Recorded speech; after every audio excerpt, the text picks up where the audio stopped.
یزید نے خط لکھا جناب عبداللہ ابن عباس کو، بہت بڑے فقی، اہل بیت کے چاہنے والے، خود بنو ہاشم میں سے، یہ خود بنو ہاشم میں سے ہیں، امیر المومنین کے شاگرد، امام حسن علیہ السلام کے مشاور، امام کے چچا زاد بھائی، چھوٹا بھائی عبید اللہ تھا جو فوج لے کے، درہم لے کے، دینار لے کے معاویہ سے جا ملا، وہ چھوٹا بھائی تھا، یہ اس کے بڑے بھائی تھے، یہ 3 بھائی تھے، یہ بڑے بھائی تھے اور بہت جید شخصیت ہیں، راوی حدیث ہیں، فقیہ ہیں، مفسر ہیں۔ سب سے پہلے قرآن کریم کی جن افراد نے تفسیر کی ان میں سے ایک یہ ہیں، ایک عبداللہ ابن مسعود ہیں صحابہ میں سے، اور ایک عبداللہ ابن عباس ہیں جن کی تفسیر کو آج بھی بڑی اہمیت ملتی ہے۔ اور عبداللہ ابن عباس وہ نمایاں شخصیت ہیں جنہیں شیعہ و سنی دونوں مانتے ہیں، چونکہ عموماً حساسیتیں مختلف ہیں، صحابہ بانٹے ہوئے ہیں مذاہب نے، مسالک نے، کچھ صحابہ سنیوں نے لے لیے ہیں، کچھ صحابہ شیعوں نے لے لیے ہیں۔ وہ صحابہ جو سنیوں نے لیے ہیں شیعہ ان کا ذکر ہی نہیں کرتے، اور وہ صحابہ جو شیعوں نے لے لیے ہیں سنی ان کا ذکر نہیں کرتے۔ آپ نے کبھی نہیں دیکھا ہوگا کہ مثلا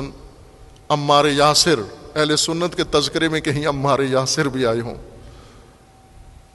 وہ نہیں کرتے ان کا تذکرہ، کیونکہ یہ شیعہ کی آئیڈیل شخصیت ہے، صحابی ہیں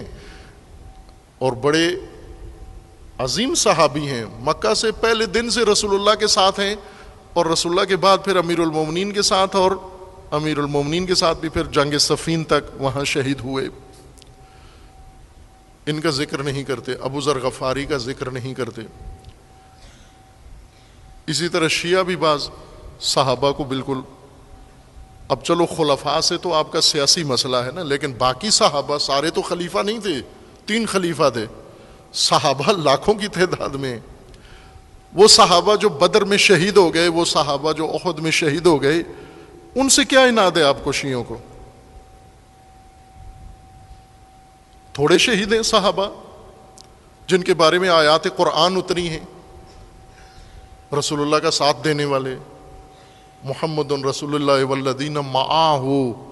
جو رسول اللہ کے ساتھی ہیں، جنہوں نے ہجرت کی ہے، جنہوں نے سختیاں دیکھی ہیں،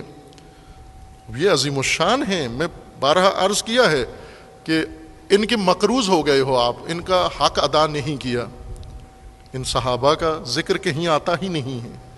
اس سے ذرا برابر اہل بیت کی شان کب نہیں ہوتی بلکہ بڑھتی ہے۔ آپ صحابہ کو نظر انداز کر کے اور اہل بیت کا مقام ثابت کرو، اس سے بہتر ہے، چونکہ اگر آپ کہتے ہو میرا بچہ بہت لائق ہے،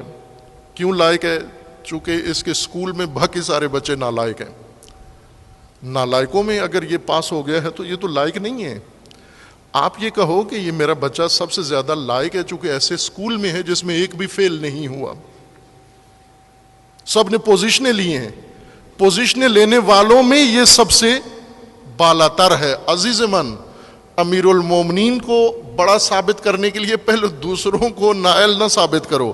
آپ ان کی اہلیت کو مان لو، اور مان کر پھر یہ کہو کہ ان اہلوں سے علی برتر ہے، علی ان سے مافوق ہیں، علی ان سے آگے ہیں۔